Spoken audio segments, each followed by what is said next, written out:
Hi everybody, welcome back to my channel. If you are new here, my name is Lex and I am the owner of PlantLifePlex.com, which is my online houseplant store. In today's video, I actually wanted to share some plant updates with you guys. I have a few plants in my collection that I got last year that have drastically changed over the last few months, and I just wanted to share them with you guys. I also tried my best to dig up some pictures of them from when I first got them so that we can do a comparison of how they looked before and how they look now. So this is going to be in no particular order. I just have the plants spread out on the floor. It's just going to be whatever I decide to pick up first. Like I said, I did try to pick out some pictures of when I first got them, so I'll put them up here as well. If I don't have any pictures, I'll try to explain to you what it looked like in the future. When I do these videos, I'm definitely going to make sure that I start taking pictures of when I first get the plant so that we can compare them later on throughout the year. And also, if I'm looking down like this, it's because I'm looking at the old picture on my phone. So the first plant is my Anthurium luxurians. I got this plant in the beginning of April of 2022. I did get it from Ecuador.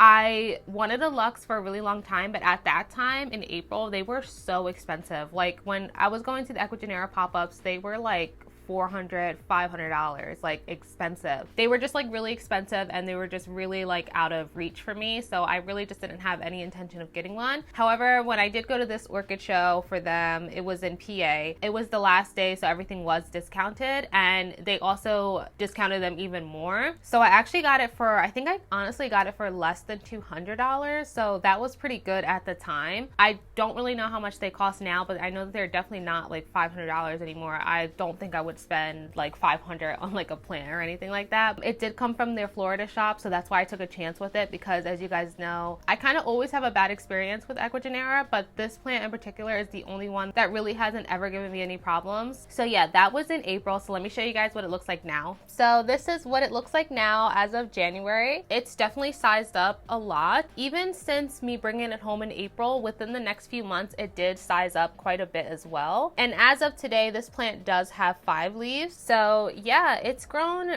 really quickly and it's just really gorgeous and a rewarding plant. Unfortunately, its newest leaf that just unfurled this month got stuck. So as you can see here, it's not looking the greatest, but overall, not that bad. It got stuck in the milsbo. It was like stuck on the wall and I didn't catch it in time, so that's what happened. This leaf down here is one of the original leaves still. Don't know how it's still hanging on there a year later, but this is one of the originals. I've never cut any of the leaves off of this plant yet. None of them have died off or anything like that. Just the baby ones have died, except for that little one I just showed you. 100% would get another one, honestly. There's a Anthurium luxurians platinum, which looks just like this, but is like kind of that silver blue color, and that's kind of really piquing my interest lately. So this plant is just gorgeous. It's been a really easy care Anthurium in my experience. I really do not struggle with this plant at all. I like the texture of it because it's not like a velvety Anthurium. So in my experience, I don't deal with like the crispiness or anything like that, or the fungal issues that you can sometimes get with the velvet Anthuriums. I 100% recommend this plant. If you can find one on a deal, I highly recommend it. I think that you definitely can find them between like $250 and less. And if you can, definitely snag one because they are really easy care. It's probably one of my easiest Anthuriums that I have. If this is still out of your price range, there are several hybrids of this plant as well.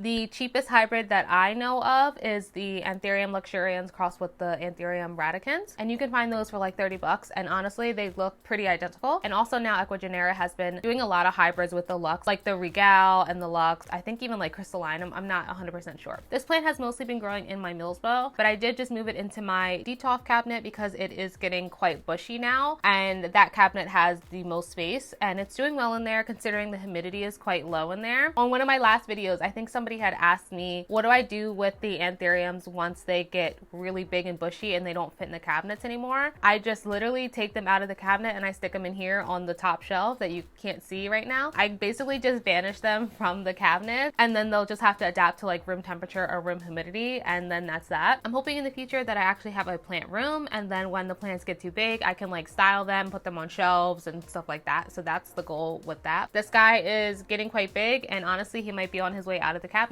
The next plant that I want to show off is actually my Philodendron Billy. I got this plant, I think I got it in June or May. I got it from a friend in Florida. She has a plant store. The shop name is Jenny Sprout. She is such a sweetheart and she has amazing plants. But I did buy this Billy from her. It was already quite large. I think it had like 4 leaves or 3 leaves, but now it's grown quite a bit and now all of the leaves are actually facing the same direction for the most part. So let me show you guys what it looks like. So here is the Billy as of today. As you can see, the leaves have gotten quite big now. They are really long and now all the leaves are for the most part facing the same direction. This one back here is the only straggler that's not facing the same direction, but this one is one of the oldest leaves here, so that's okay. Now this one, as you can see, it's bent, and it was bent since I bought it. It got crushed in the box, but it's still like hanging on. But these leaves have gotten so much bigger. I really love this plant now. I loved it when I first got it, and then I went through a phase where I didn't love it anymore and I almost sold it. And the reason I think that I didn't love it anymore was because it was outgrowing the cabinet, and at the time I had nowhere to put it. So if you don't know, this greenhouse was actually built a few months ago. I'll put the video up here, and ever since I was able to put some of my bigger plants in here, it made me fall back in love with them because I don't feel like they're a burden to me. I never really get large plants because honestly I don't have the space for it. So now that I do have this greenhouse, I know that I can actually keep my big plants in here, and it's really made me appreciate them again. And since keeping it in here, all the leaves have now started to face the same direction, and it does have a new leaf coming in as well. It definitely gives a jungle vibe. I really love it. It's super bushy. I would love to also have this one like on display in like my future plant room or something like that as well. The next plant that I want to talk about is the Philodendron gloriosum. I did showcase this plant in my December favorites, so if you saw that video, you guys already know what it looks like. The plant was an import from Ecuador. It had 2 really big leaves, and then they both died back, and I was just left with a unrooted chunk at that point because all the roots have rotted and everything like that. So after a few months, it started putting out a leaf, and I had no idea what it was. I didn't label the container that it was in or anything, and I had completely forgot that it even was a Philodendron gloriosum. So this is what it looked like when the first like 2 leaves had popped out, and I was like, oh my gosh, like it's a gloriosum, and it was so cute and little, and I was like, this is exactly like what I want, like a small medium-sized gloriosum. One thing about Ecuador is that they always have like really large plants. I just like don't want that, and I just wanted like a medium size, like, you know, I just wanted like a small to like a medium sized gloriosum. So I was just really happy that I was able to actually grow it from scratch, and I really like the size of it now. So let me show you guys. So this is the gloriosum now. As you can see, all the leaves are now facing the same direction, and it is starting to crawl as well. So you can see here that it's starting to crawl out of the pot, which means I am either going to cut it or I'm going to pot it in a rectangular planter. I'm not a fan of rectangular planters, so I'm probably just going to cut it. I've already cut this plant twice and have sold cuttings of it, so it's definitely been doing quite well since being cut twice. The root system is great as well. This has been an easy grower, no fuss, doesn't really require that much humidity. I haven't had any issues with it at all. As you can see, this one is yellowing because it is one of the older leaves. Besides that, this plant is doing great. This is another plant that got banished into the big greenhouse in here just because of how big and wide it's getting. So this sits on the top shelf as well. This one is one of my favorites now. I really do love it. It's definitely going to need a repot soon because like I said, it's crawling. I think I might try to put it in like a clear rectangular pot. I've seen some acrylic ones on Amazon, so I might try it out. When I first got it, I did have it in a rectangular planter. That's when I had first got it, and it just like wasn't working out for me. I felt like it took up too much space. Maybe if I can find one that's like this big or something like that, maybe that would be like a little bit better and like more manageable. I'm not really sure. So yeah, this is the Philodendron gloriosum, and it's doing so much better, and I love that all the leaves are now facing the same direction in here. So the next plant is actually not an aroid at all. This is a succulent. This is the only succulent that I have in my collection, and if you guys have been following me, you guys know exactly what this little plant is. It is this little fuzzy plant here. This is a succulent. I don't know how to pronounce the name of it. It's a very interesting plant because it grows from like a little round tuber. It grows the root, and then it'll start putting out fuzzy little leaves. I got this plant I think back in April or March. I was looking up and down for this plant. I ended up finding it from somebody on Facebook, and they gave it to me as just a tuber. It had no leaves or anything. They had it rooting in like a little glass jar, and they said that they kept it in their milsbo, which was really high humidity. So I was like, okay, well, I don't know anything about succulents, so I'm gonna just do the same. And then within a few weeks of me getting it, it actually put out its first leaf. Even though it's a succulent, it does really well in my humid Ikea greenhouse cabinets. I don't know why. I can't explain it. I don't know if it's gonna work like that for you, so just keep that in mind. But that is how it was given to me, that they said that they kept it in their Ikea greenhouse at high humidity, so I did the same. Ever since that, I've just never taken it out of it. So that's how it's been living, and it's been doing great. As you can see in the picture, it had like 2 little leaves. It was super cute. When I had posted it on Instagram, you guys were going crazy about it, asking me like what it is and everything like that. Now it looks totally different, and it actually has bloomed twice, because this plant does bloom. It blooms like these little orange flowers. I'll put like a picture up here. They're kind of weird, and the flowers are actually fuzzy as well. The texture of this plant, it actually reminds you of like a cat's ear. It's very soft and it's very fuzzy. So let me show you guys what it looks like now. This is what it looks like. So I will be honest, I have neglected this plant quite a bit. Like in here, you can see that there's like some crispiness. The issue was that I just kept forgetting to water it. Yeah, this plant it's really interesting to me. It looks totally different than what it used to. And all the leaves now are like being pushed forward because that's where like the light is. So I don't know if it's technically supposed to grow like up. So yeah, now it's just like all growing forward. As you can see, the leaves have definitely sized up a lot. And then it has like some baby leaves on the top. And then in the inside, you can see the little baby leaves coming out as well. If you can see in here, that's the little tuber thing that the roots grow out of, and then it just grows down into the pot. Surprisingly, I grow this plant in my aeroid mix and it does well. Like I said, I don't know. I'm literally just doing it the exact same way that this person gave it to me, and this is how it was. Like I said, this is a succulent. I don't know how to care for no succulent. If you buy one, you'll probably need to care for it differently, but this is how it was given to me in an aeroid mix in a jar, and they kept it in their Ikea cabinet. So I did the same, and it's grown and it's doing fine. I just really love this plant. It's just so cute and it's so soft. Like I said, I don't fully know about succulents or anything like that, but it's been easy for me. And I think it's nice and beautiful. I don't know how to propagate this plant. I don't know if you can propagate this plant. I don't know how that works. But yeah, what a difference a year makes. This guy is so cute. You could probably find these on Etsy or something like that. But just keep in mind, a lot of them, they don't have leaves yet. So don't be like afraid to get it if it's just the tuber, because the leaves grew like really quickly for me, like within a few weeks of me having it. So I definitely say give it a try. It's so cute. I love this plant. The next plant that I'm going to show you guys has had a huge glow up. This is the Philodendron verde. I got this plant as an import in March of last year, actually. The roots were like not that great. I had to rehab it, rooted it back in water, and then it grew out a bit. And then I took a top cut of it and grew like 2 separate plants. This was the top cut that I took back in July of this plant. And now you guys are going to be so shocked at what this plant looks like now. This is what it looks like as of January. It has grown a lot. Like I said, it was a top cut of the import. I rooted it in water and then I potted it in my soil mix. But I think because I had it in water for so long, it just wasn't used to the potting mix and it started to rot. So then I started over again with it. And then once it rooted in water, I decided to move it into a mixture of pond and leca. So as you can see here, it has been really growing now in the pond and leca mixture. The leaves have just gotten so big and beautiful variegation and everything. So this is one of the like original leaves, so this one is going to go soon. But now as you can see, these leaves are really sizing up and it's just so beautiful. I just can't get over like how big this plant is getting. So the one thing that you need to be cautious of with this plant is that if it doesn't have a lot of heat and light, the variegation won't be as stable. This leaf and I think this one, they don't have that much variegation because when they came out, I had them in a different place than I normally did. So it wasn't that warm and it wasn't that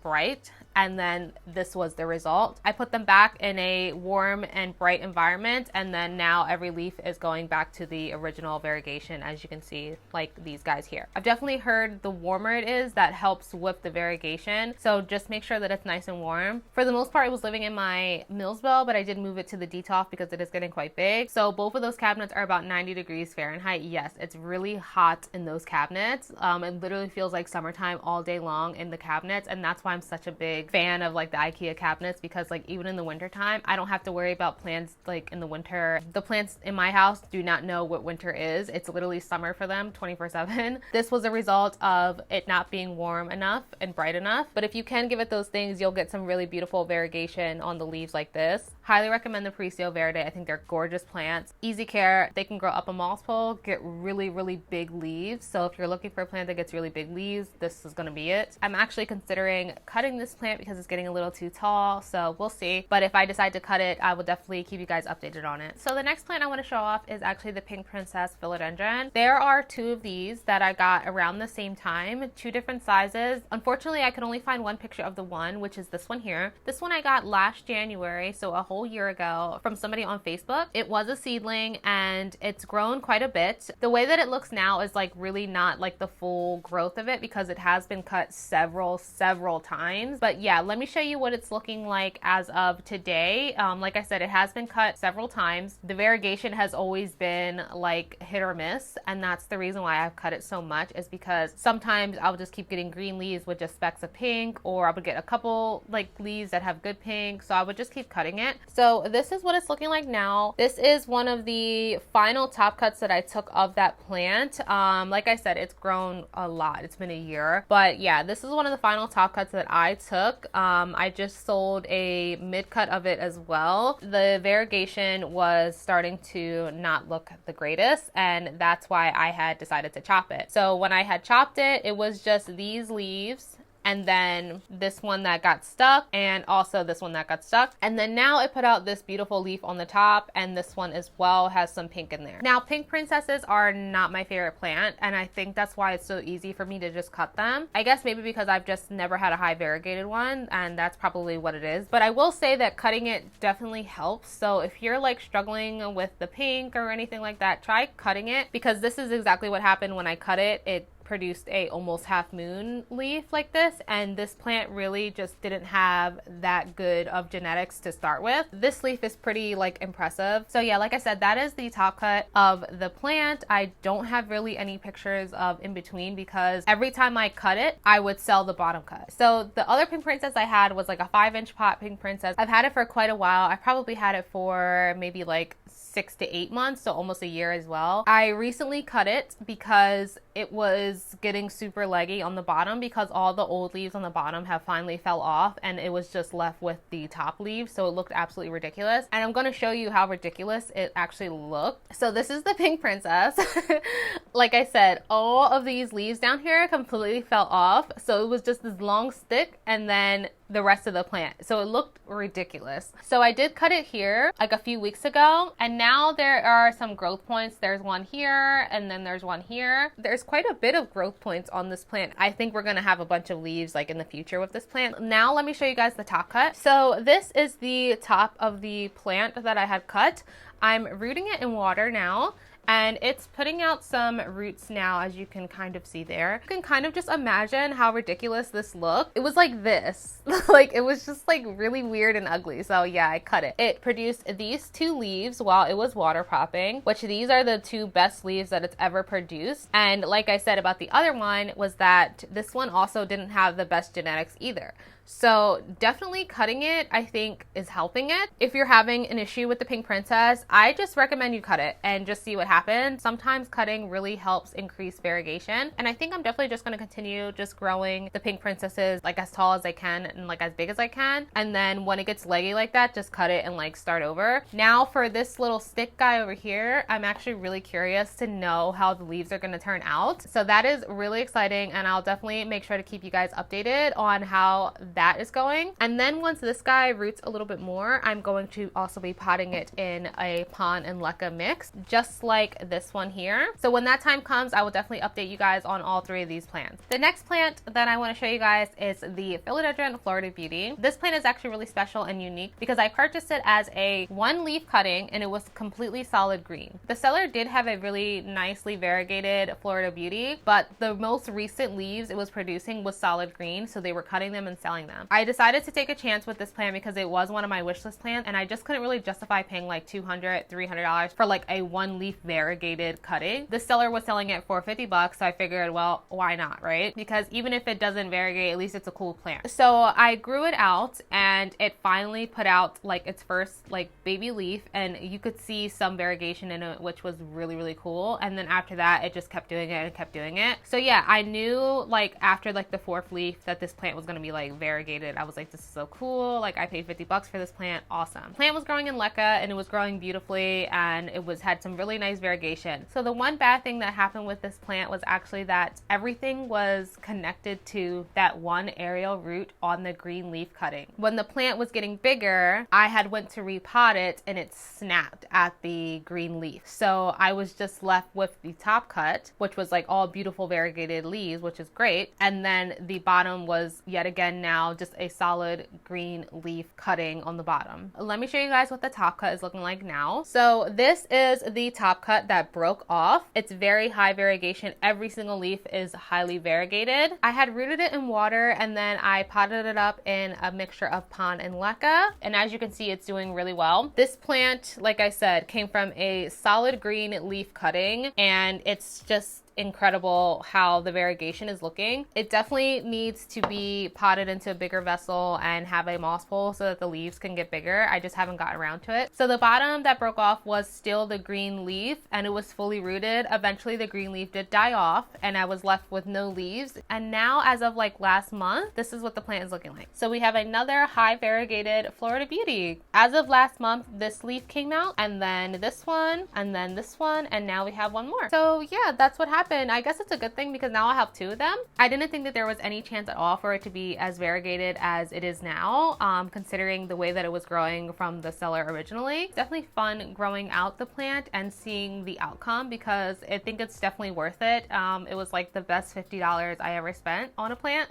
I ended up getting a really nicely variegated Florida Beauty for 50 bucks. I think that this was really fun to go like back through memory lane and seeing how small these plants were and how big they are now. Let me know in the comments if you guys have also had like a really good glow up story about a plant that you got. So I hope you guys enjoyed this video, and I will see you guys in my next one. Bye!